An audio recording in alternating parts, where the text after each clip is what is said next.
여러분 지금 지구의 인구가 한 75억 된다지요? 그죠?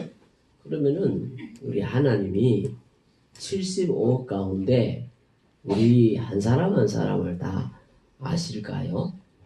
뭐 내가 별로 뭐 유명한 사람도 아니고 뭐 큰 업적을 남긴 것도 아니고 그랬는데 이 대한민국 조그마한 땅에 그것도 경상남도 진해 여기에 우리가 묻혀 사는데 우리 한 사람을 하나님이 과연 아실까요? 어떻게 생각하세요? 아십니다. 예, 물론 아신다고 대답하시겠지요. 정말로 그럴까요? 봐요. 우리가 어떤 대상에게 중요한 인물이 된다라는 것, 소중한 인물이 된다라는 것은 매우 기분 좋은 일입니다. 그렇지요? 네. 예. 누가 나를 뭡니까? 소중하게, 아주 중요하게 이래 대해준다면은 굉장히 기분이 뭡니까? 좋지요? 기분이 좋을 거예요. 예. 마찬가지예요. 우리가 오늘 예배드리는 여러분이 우리 하나님한테 천지만물을 지으신 창조주 하나님한테 우리가 얼마나 중요한 사람인지 하나님이 우리를 얼마나 중요하게 여기는지를 우리는 에베소서를 통해서 배우게 될 것입니다. 여러분 봐요. 많은 사람들이 이 인류를 나누고 두 개로 나누어요. 유실론자들이 있어요. 또 우리같이 신이 있다는 사람. 그 다음에 무신론자가 있어요. 신이 없다고 믿는 사람들. 근데 유실론자든 무신론자든 다 믿음은 있는 사람들입니다. 유실론은 하나님이 있다고 믿는 사람들이고 무신론은 하나님이 없다고 믿는 사람들입니다. 그러니까 이렇든 저렇든 다 믿음의 사람입니다. 그래서 여러분 책 중에 차마 신이 없다고 말하기 전에 라는 책이 있어요. 신이 없다고 말하기 전에 라는 책이 있는데 신이 만약에 없다면은 여러분 우리가 이해가 되지 않고 풀리지 않는 문제가 많습니다. 첫째, 우리가 안 풀립니다. 우리란 이 사람의 존재가 어디서부터 출발됐냐라는 겁니다. 우리가 어떻게 해서 이 땅에 살게 됐냐라는 겁니다. 두 번째, 우리가 살고 있는 이 우주, 지구, 이 생성에 대해서 답이 나오지 않습니다. 과학자들은 빅뱅 원리라 하지만은 그 빅뱅의 시작은 또 뭐냐라는 겁니다. 이건 또 뭐지? 답이 나오지 않는 문제들이 많이 있게 됩니다. 그래서 여러분 신이 없다고 말하기 전에 한 번쯤은 고민을 해봐야 됩니다. 한번 물어봅시다. 신이 없다고 믿고 사는 게 내 인생에 덕이 될까요? 신이 있다고 믿고 사는 게 내 인생에 덕이 될까요? 그러겠지요. 금방 구시렁구시렁 했습니다. 도무지 제가 알지 못한 방언으로 다 말씀하셨습니다. 제가 통역을 해보니 니 그것도 모르나 이런 뜻인데 신이 없다고 믿고 사는 것보다는 신이 있다고 믿고 사는 것이 우리 인생에 유익할 것 같아요. 그런데 어쩝니까? 정말로 신은 하나님은 계십니다. 그래서 오늘날 많은 사람들이 범신론을 이야기해갖고 산에도 신이 있고 바다에도 신이 있고 조상신도 있고 뭐 신신신 하는데 그런 신만 있겠습니까? 집신도 있고 고무신도 있고 많이 있는데 그래서 우리가 말하는 신은 성경에서 말하는 살아계신 하나님 이 한 분밖에 없다라는 겁니다.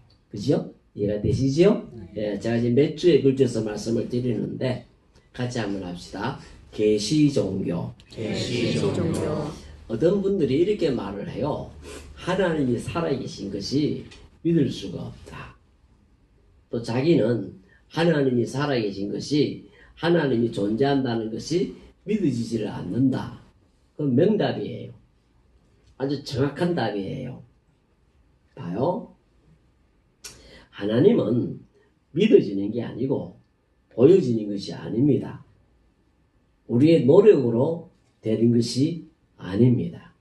우리가 노력해서 달러라도 갖다 오고 이렇게 하니까 인간이 우리가 마음만 먹으면 안 되는 것이 없는 세상에 우리가 살고 있는데, 근데 안 되는 것이 있어요. 그게 뭔가 하면은 하나님이에요. 자, 다른 종교는 수련 종교입니다. 즉 자기가 노력을 하고 수행을 하고 고행을 하고 이래 갖고 어떤 경지에 도달하는 거예요. 근데 우리 기독교는 나의 힘으로 노력하고 어떻게 선을 쌓고 막 이래 갖고 되는 게 아니고 하나님이 우리에게 계시해 주셔야만 됩니다. 계시가 뭔가 하면, 자, 지금 제 5단에 감춰져 있지요? 이걸 열어 보이는 겁니다. 뭐 없네, 다행이다. 이게 뭡니까? 계시입니다. 계시라는 것은 연극할 때 막이 내려와 있지요. 그 막을 딱 걷어버리면 이제 안에 보이지요. 그게 계시예요. 이렇게 가려 있던 것들을 열어 보인다라는 거예요. 그래서 우리 하나님은 계시 종교입니다. 우리가 어떻게 노력해서 알 수 있는 것이 아닙니다. 하나님이 우리에게 계시를 해 주셔야 우리가 아는 거예요. 다른 종교하고는 완전히 달라요. 여러분, 그래서 하나님이 우리에게 찾아오시고 하나님이 우리에게 계시해 주셔야 우리가 하나님을 알 수 있는 거예요. 그래서 믿음은 선물이다 그랬어요. 하나님이 우리에게 믿음이라는 선물을 주셔야 우리가 그 선물을 받아갖고 예수 그리스도가 믿어지는 그런 종교예요. 이해가 되십니까? 그래서 여러분, 하나님은 우리가 보고 믿는 것이 아니고 하나님이 우리에게 찾아오셔서 계시해 주셔야 된다라는 것, 그걸 꼭 기억을 하시기 바랍니다.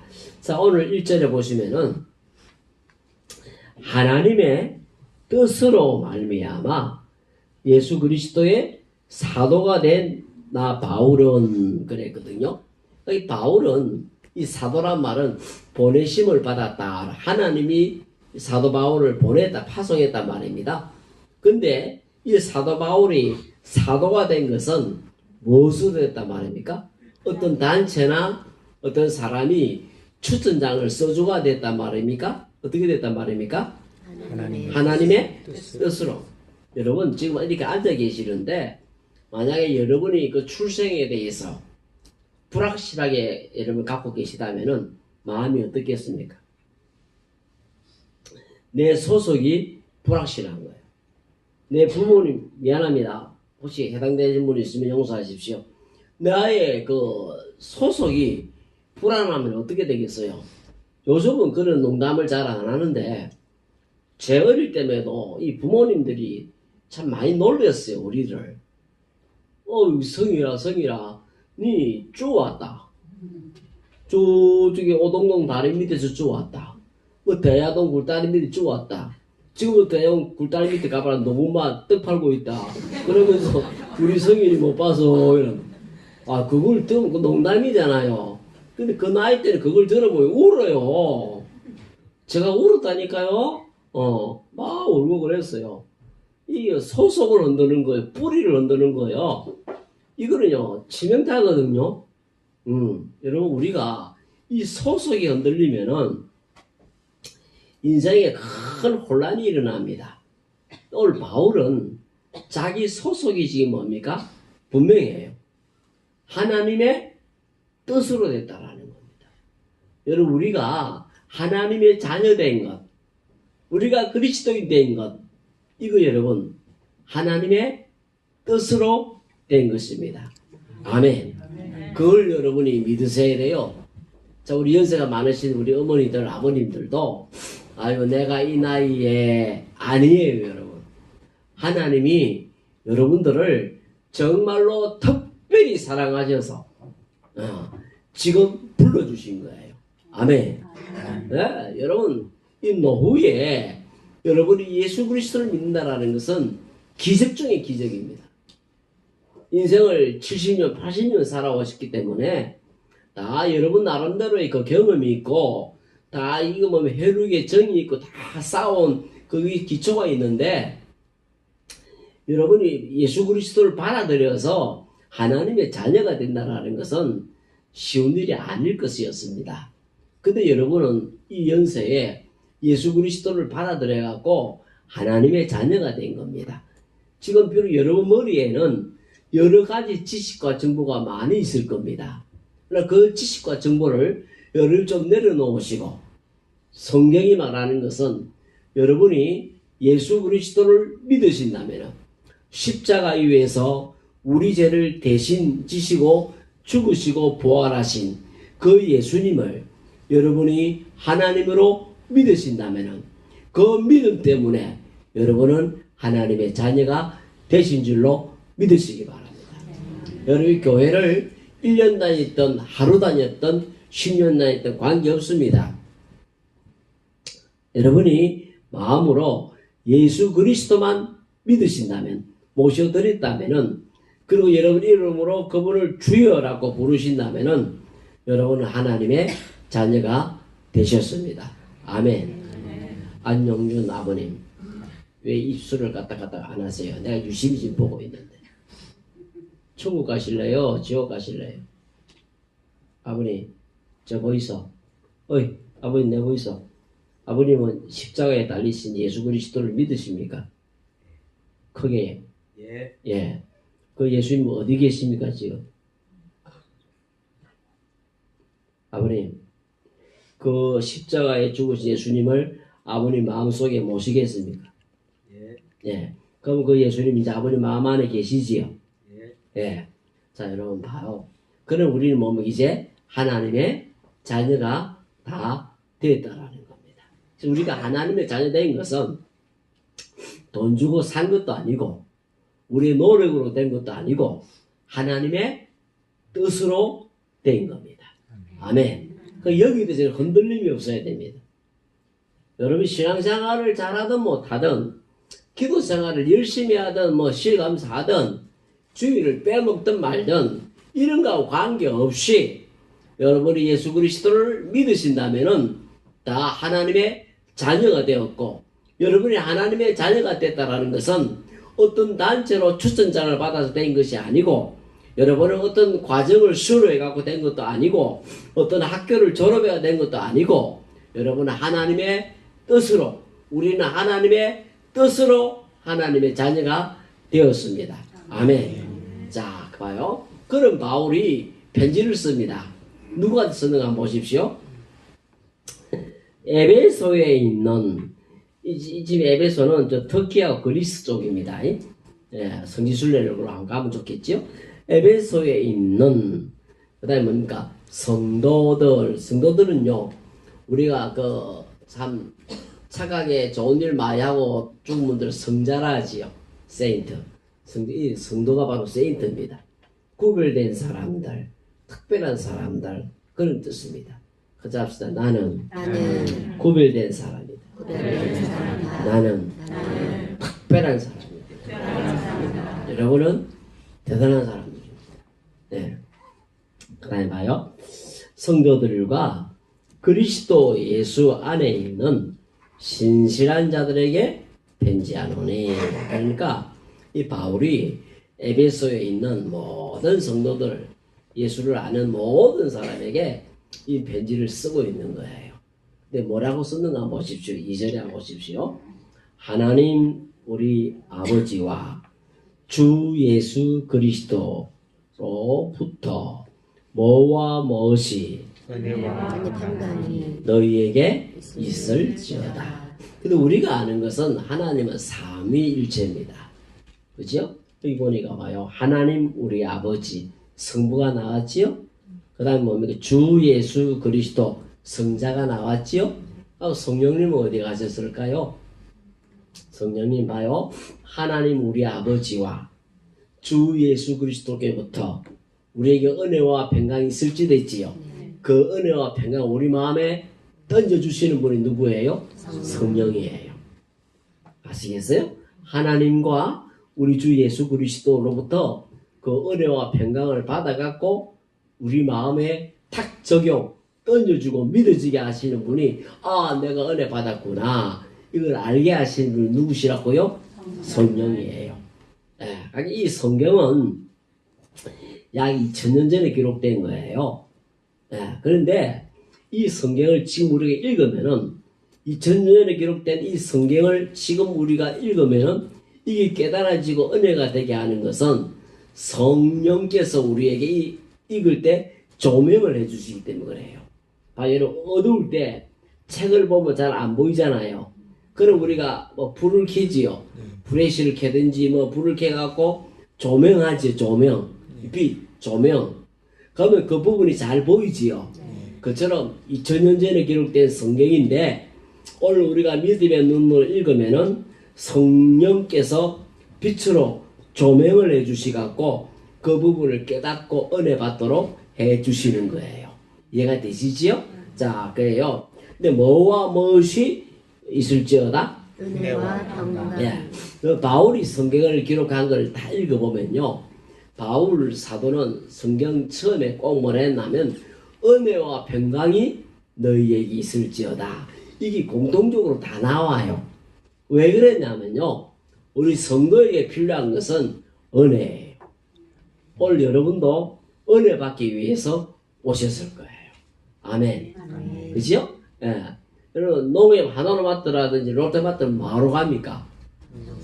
물건 사러 갑니다. 아이고 제가요 어제도 가봤더만 손님들이 벌써 바글바글 하대요. 설 지낸다고. 근데요 그럼 교회는 뭐하러 올까요? 은혜 받으러 와요. 식당에는 뭐하러 가요? 밥 먹어. 잘하시나요?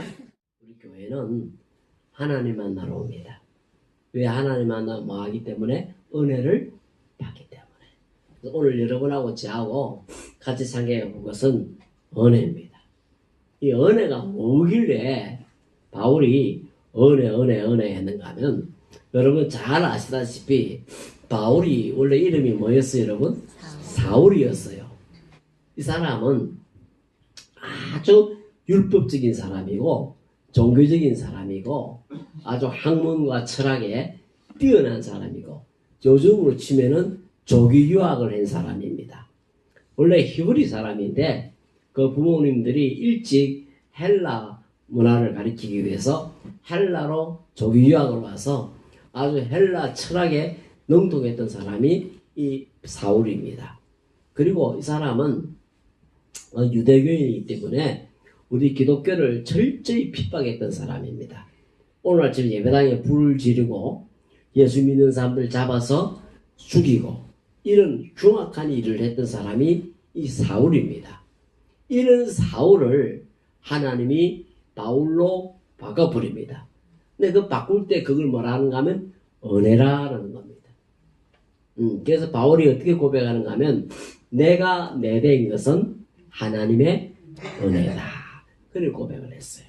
하고 베드로나 요한이 볼 때 바울을 보면 저 사람은 하나님의 은혜를 받은 사람이다. 이렇게 표현을 했어요. 아시겠습니까? 같이 한번 묻어봐 봅시다. 내가 내 된 것은 하나님의 은혜로다. 옆 사람한테 당신은 하나님의 은혜를 받은 사람입니다. 그죠? 소중한 사람이에요. 그죠? 잘 다루어야 돼요. 말 안 들으면 때려줘요. 자, 은혜가 뭔가 하면요. 여러분 우리가 살다 보면은 배은망덕한 사람 있지요. 그죠? 배은망덕한 사람 알지요? 그런 사람한테 우리가 친절을 베푸는 거예요. 이 도무지 우리 경상도 말로 싸가지가 없는 인간 같지 않는 그런 사람한테 사랑을 베풀 만한 가치가 없는 인간한테 우리가 사랑과 친절과 호의를 베푸는 거예요. 그게 뭔가 하면 은혜예요. 여러분 왕이 옛날에는 왕이 마차를 타고 지나가면은 백성들이 어찌합니까? 저 땅에 다 엎드려 보잖아요.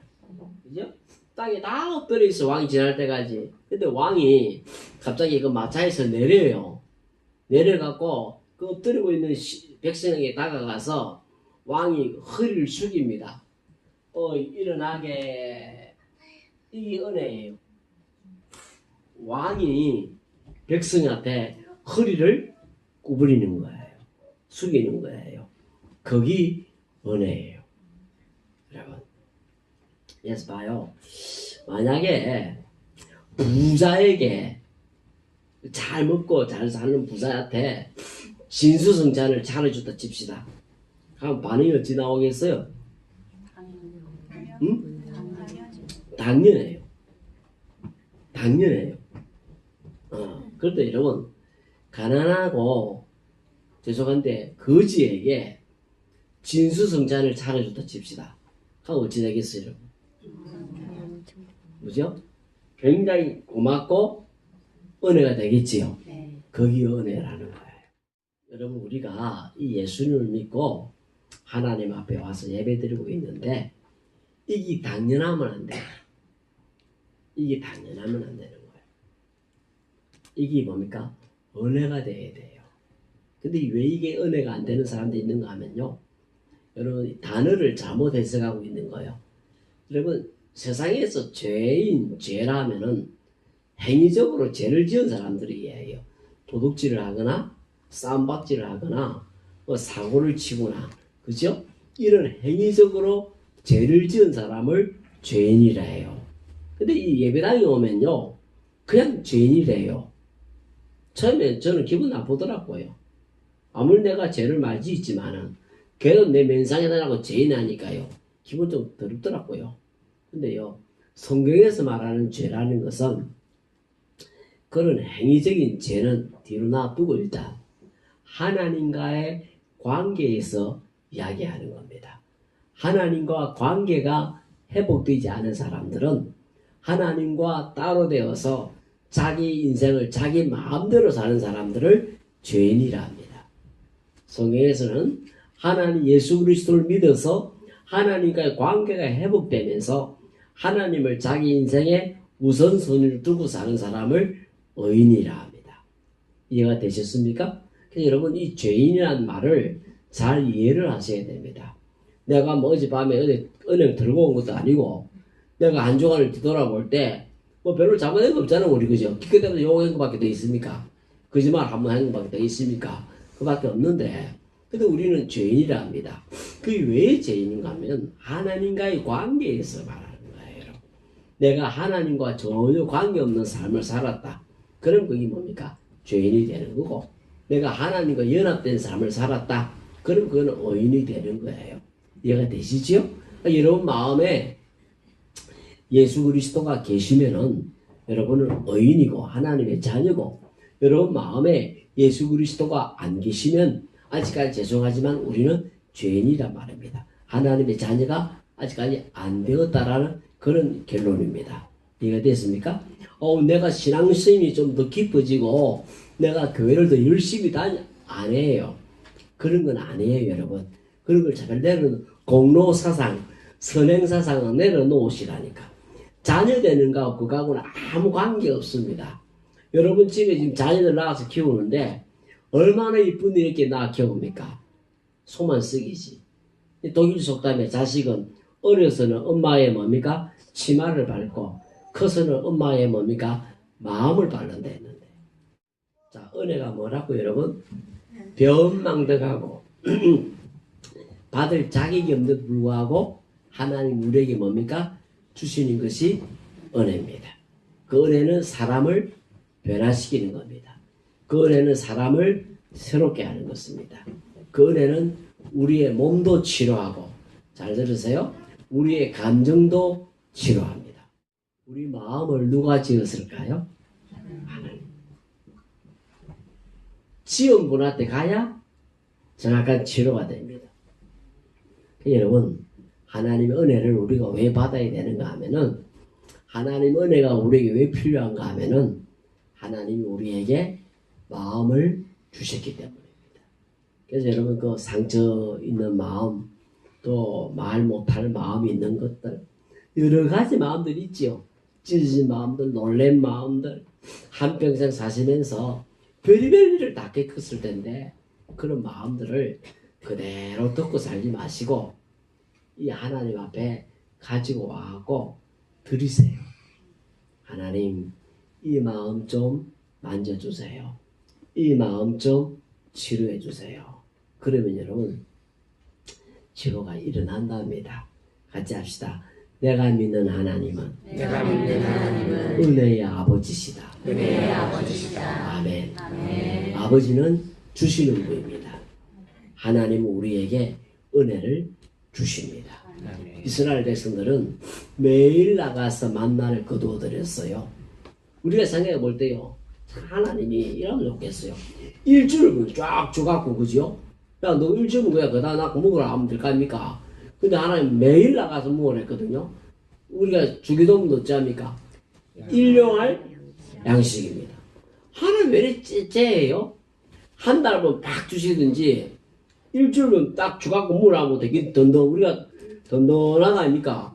근데 하루 먹고 나면 하루 먹고 나면 불안하잖아요. 이게 뭐예요, 여러분?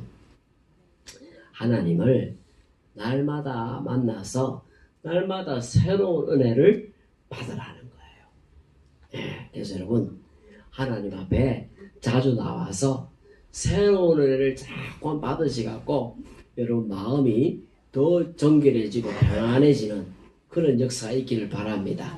여러분 인생이 훈훈해지고 따뜻해지는 역사가 있기를 바랍니다.